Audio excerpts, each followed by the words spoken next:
Next up, I am delighted to introduce our first keynote speaker, Representative Tracy King, current chair of the House Natural Resources Committee. Representative King was first elected to the House back in 2005. Is that right? 2005? No, that's not right. I was going to say it was before then. That's right. Representing District 80 in South Texas.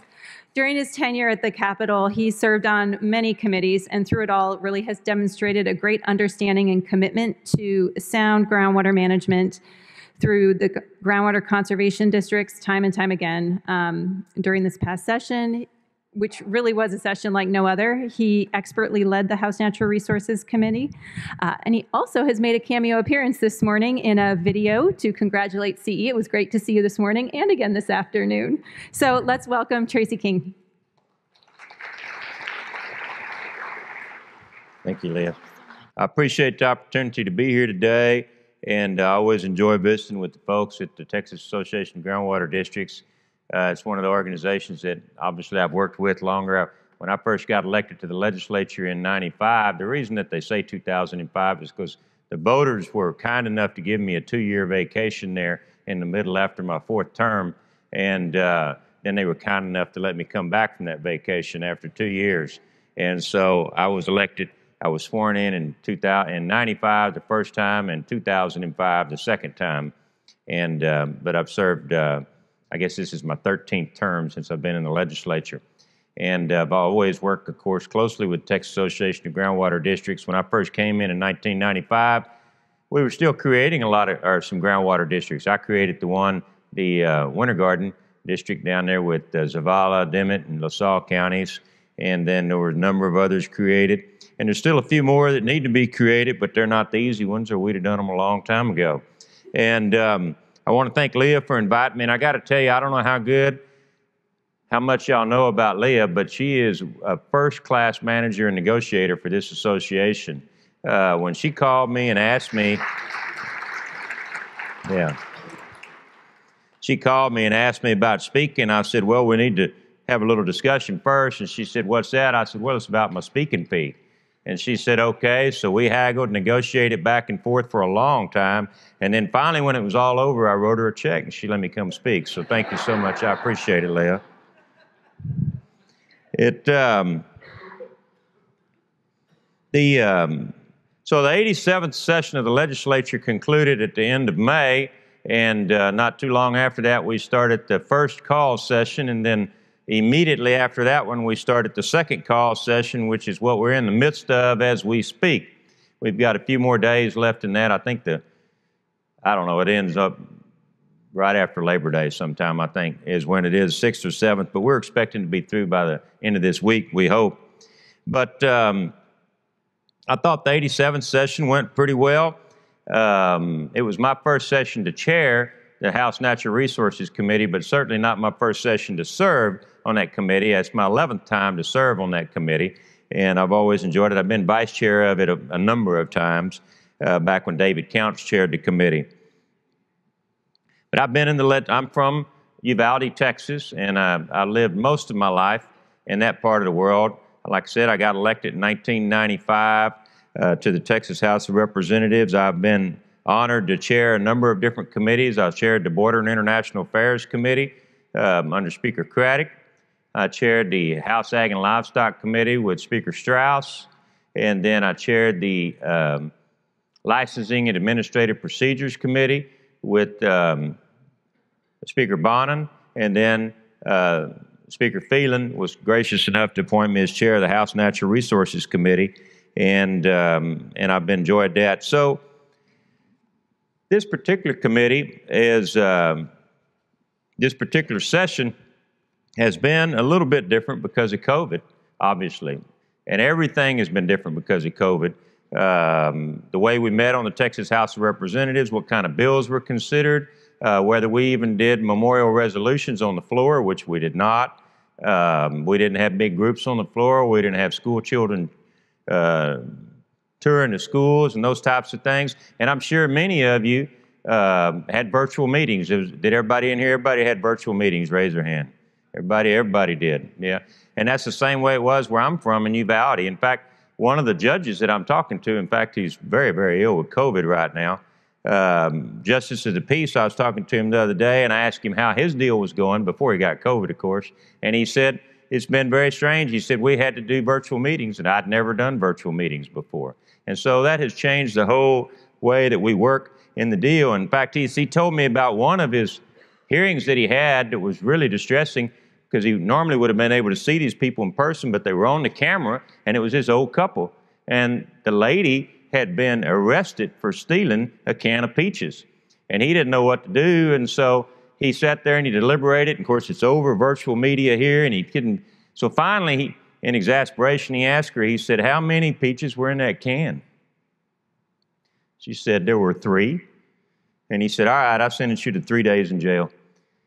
And then her husband raised his hand and he said, sir, Judge, can I say something? He said, sure. He said, she took a can of green beans too.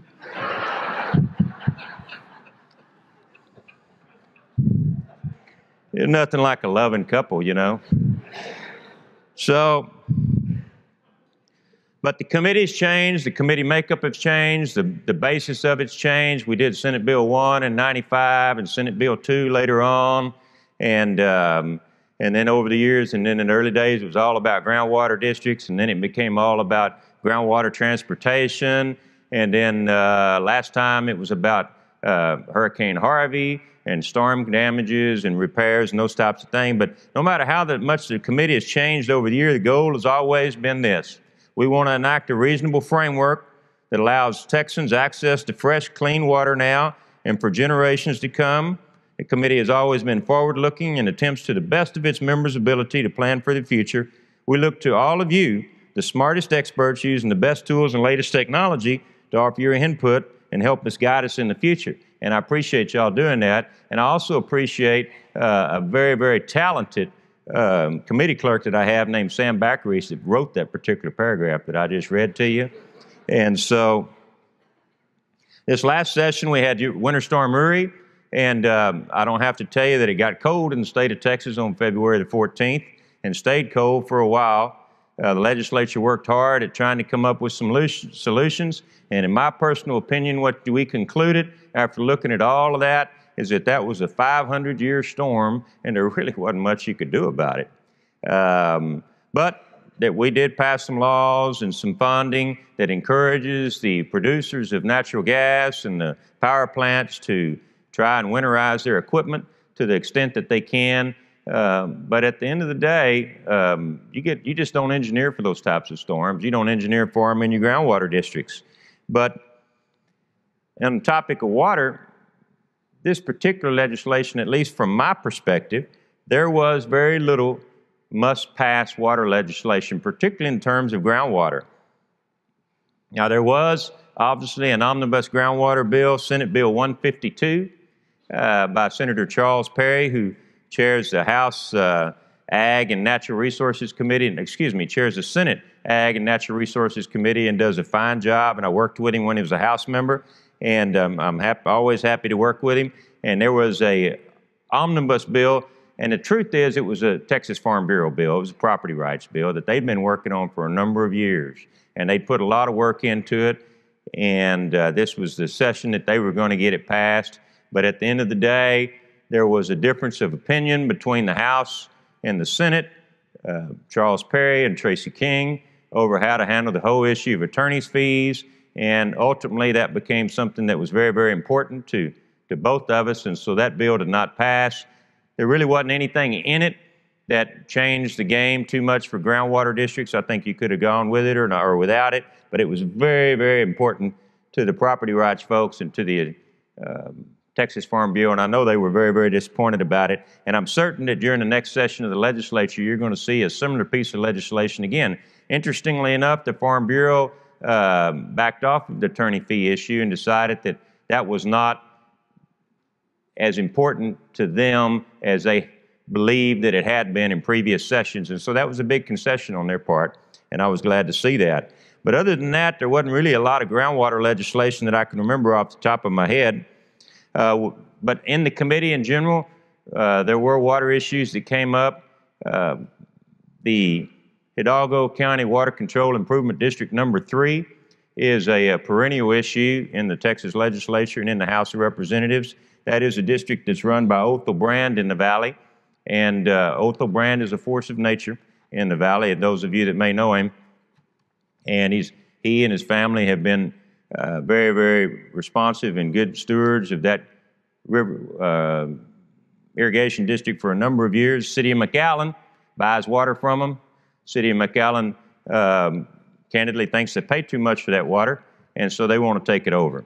And it's been, they've been trying to do it legislatively for a number of years. Some of us that represent areas with other irrigation districts usually work against it because of the precedent that might set if you have an urban area just simply come in and take over a water resource like that because they feel like they're paying too much for it. Now, there's all kinds of other complaints and that they lodge against the district, but at the end of the day, that's Tracy King's personal opinion is that they want to control that water source. So that issue came along. We did not pass the bill that allowed them to do that, but we did change the bill to put in some good governance measures. And so hopefully the issue of the Hidalgo County Water Control Improvement District number 3 will rest for a little while. We are going to have some interim hearings in there to discuss the way that irrigation districts take care of their business in the next, during the next interim. And that brings up the interim. Normally what we'd be doing right now is we would be drafting up and taking in requests from everybody out here about what kind of interim charges we ought to look at before the next session of the legislature. But we've had 2 special sessions and another one on the way, probably on redistricting in this fall. And so we hadn't done that yet. But we're going to get that done, and so those interim hearings will be done next summer and next spring, depending on how many people have primary races and when the primaries are and those types of things. And so I would encourage any of you in this room that have any suggestions for things that the House Natural Resources Committee can look at over the next interim to please let me know so that we can decide whether that's something that we will be able to look at in the next session of the legislature. So the other pieces of legislation that we looked at in the committee, the ones that I worked on personally, I worked on the Water Trust Bill, which granted the Texas Parks and Wildlife, the Department, the ability to encourage and facilitate voluntary transfer of water rights to the Texas Water Trust, House Bill 2225. Water Development Board can already receive those, but it's not really something that they pursue, but the Parks and Wildlife does pursue those types of things. These are for wetlands preservations primarily, and so it gives them some latitude to do that. We passed a bill that didn't come through our committee. It went through a different committee, but it had to do with produced water. Produced water is the stuff that comes out of the oil and gas wells. It is all of a sudden it's a new water. I always thought it was just dirty water, and now it's new water. It's produced water. And so the fight becomes who owns produced water.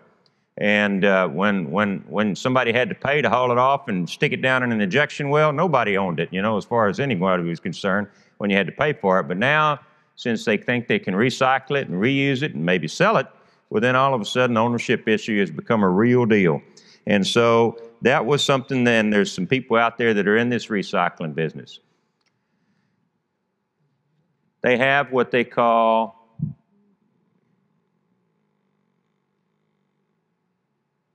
the people I was helping are called commercial recyclers, and they're the ones that go in and get a contract to take the water and recycle it and move it somewhere else. And then they have another group, what they have a term for the people that are actually the drillers and the water they recycle, and I don't remember what they call them. But anyway, so the licensing process at TNRCC is designed for the folks that are drilling the wells and how they handle the water. The folks that want to get into the business and not necessarily just recycle water at this one specific drill site or this one specific field, but they want to be able to travel around the state and do it, they thought that they needed a different type of licensing. And so the bill that we carried, House Bill 3516, directed the Texas Natural Resources Conservation, the TNR Railroad Commission, Texas Railroad Commission, to create a license for commercial water recyclers. They were less than enthusiastic about that direction, but they did agree to it in the end, and we passed a bill. We had another bill about Texas House Bill 2716, allow the Texas Parks and Wildlife to have party status anytime that somebody requests a surface water permit. They used to have that years ago, and then, I think it was around 2011, I don't remember, sometime back there, whenever the TCEQ was up for sunset review last time, then there was an amendment placed in there that said that they didn't have that party status anymore. They would like to be able to do that, so if a river runs through a state park, they at least can be have a seat at the table about those water permits. That ended up running into a lot of trouble from a lot of people, actually. And it seemed like a good idea at the time, and Parks and Wildlife was really for it, and some of the former commissioners that were good friends of mine were for it. But ultimately, it didn't pass. The bill I worked on for several years that I put a lot of sweat equity into was House Bill 4146, and we called it our Pristine Rivers Bills. So, any of you been out to Devil's River? Garner State Park, Frio River, in that area, that water is crystal clear. You tube in it, you count your toes on the bottom of it, even if it's 8 feet deep, assuming that you can, stand that far up. But anyway, and so there's a big movement here in the last few years to keep people from injecting treated wastewater into those fields. Because even though the water is treated to potable levels, it has a lot of phosphorus in it. And it's been determined that that phosphorus, when it hits that pristine stream, it creates an algae bloom, and it changes the character of the stream. Now, it doesn't ruin the water. It doesn't kill any fish. And it doesn't mean that you can't drink it. But it does change the nature of that stream. And this is irrefutable. So we came up with so in the past, I tried to introduce a bill that said in certain parts of the state, Devil's River, north of Uvalde or whatever, you can't do this anymore. You have to use some other type of application. If you build some cabins or a river camp, you have to put in, you have to dispose of with land disposal techniques or septic systems. And so this one, we approached it, we said if it changed the character of the phosphorus level by a certain percent, you had to use land application or septic. You could not use the traditional treated wastewater disposal system. And it was going to affect 1.6% of the streams in the state of Texas. The vast majority of them west of San Antonio, northwest out in that area. That's where they were going to be. And not all the streams, just segments of them. And there were very, very few pending permits on any of those streams. So that was the issue. But again, the developers and the builders and those types of people saw it as a camel's nose under the tent, bad precedent, all those types of things, and they fought it. And they're formidable, and they're very, very good at what they do. And we were able to get it out of the Texas House of Representatives. It took a lot of work, but we got it out of there. But in the Senate, it didn't go anywhere. But that's a big issue, and it's very popular, and it's a bipartisan issue. You would be surprised who supported that issue. I filed a bill to do away with sunset for river authorities. They never should have been put in sunset in the first place. I was in the legislature. I voted against the bill to make them go under sunset. And the only reason they went under sunset is because a powerful legislator got mad at a river authority that was misbehaving, and he put them all under sunset. And now we're trying to get them out of there. I got it out of committee, which I'm the chairman of, and we got it into calendars, but we didn't get it out of calendars. So that was some of the stuff that I worked on, and then in the committee, there was a number of other issues that other members of the legislature, we've got a great committee, there's 11 members. We did Sunset Authority for the Brazos River Authority, which was, what was I telling you about a minute ago? They shouldn't have to go under sunset, but they did. We did, we allowed the sale of a water or sewer utility system by a municipality without an election. Sometimes these places, typically it's small ones that candidly don't do a very good job of collecting their money from their ratepayers, and they get into trouble a lot of times. And used to, in order for them to sell, the ratepayers had to vote to allow them to sell. And so under a unique set of circumstances, they can be sold now without that particular criteria being met. It's ironic, the people that aren't paying their bills, that are complaining about they're not getting water delivered or the sewer isn't being done treated rightly, but they won't pay their bills, and they complain about that. They don't want you to sell it to somebody who's a big operator and actually knows how to run a deal, because they know that those people are going to collect their money. And so it's kind of a circle deal there, and you wonder. But let me see. Senator Perry had a bill about produced water. We talked about that. That was Senator Perry's bill that I carried for him in the House and got passed. We had another one. The biggest bill we had session probably in terms of money was the relating to the creation of the Gulf Coast Protection District, providing authority to issue bonds, providing authority to impose fees, providing authority to impose a tax, and granting the power of eminent domain. Now that got some attention. And that's East Texas, that's Harris County, and that has everything to do with Hurricane Harvey. And so they're going to build all kinds of flood control districts over there. And to pay for them, they created a taxing district that's 8 counties over there. And so a lot of the local politicians, you know, had to kind of figure out a way to make this and justify it. But we got it passed, and it's a Army Corps of Engineer project that they call the Coastal Spine. They're going to build a big wall, and the Army Corps of Engineer was the one driving the train and one paying for the money. And candidly, the way the bill got drafted was because the Army Corps said that's the way we got to have it or we're not going to do this. And so those were some of the pieces of legislation that we worked on in the last session that I thought were pretty good. Like I said, it wasn't a big groundwater session, which is not a bad thing, by the way. Generally speaking, if there's a lot of legislation being filed in your area of expertise, somebody's angry. And so it's not all bad when you don't have a lot of legislation. There were 6,927 bills filed. 1,073 of them went to the governor, and he vetoed 20 of them. And then he also had one very significant line item veto when he vetoed Article 10 of the budget, which pays for all the legislative staff and those types of things. And he did that because he was upset that a bunch of folks broke quorum and he didn't get a bill passed that he wanted to. So that's all that I have. Like I said, COVID was a big part of the session. Does anybody here know why anteaters don't get COVID? Why don't anteaters get COVID, Greg?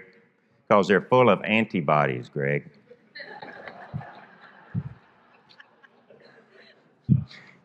So with that, I have no more for you, and I look forward to visiting with all of you at the cocktail reception. Lee, I don't think, is there a question and answer deal? Unless you want to take a question. Okay, we can do that at cocktail, can't we? We can. I do have to say one thing, though. Yes, ma'am. Chairman King is also a tough negotiator because I got to use some of that check to buy him a steak tonight. All right. God bless all of you. Thank you for what you're doing. I'm a huge believer in groundwater districts. I believe that any area that has a significant groundwater resource needs to have a groundwater district. There's a handful of them out there that we haven't done yet, and we all know who they are. And it's just because creating the right kind of balance on the board is a real challenge in those particular areas. But we'll continue to work on it. If anybody's got any great ideas, let us know what you want us to look at in the interim. As always, we're here to assist you any way we can. God bless you, and thank you for having me today.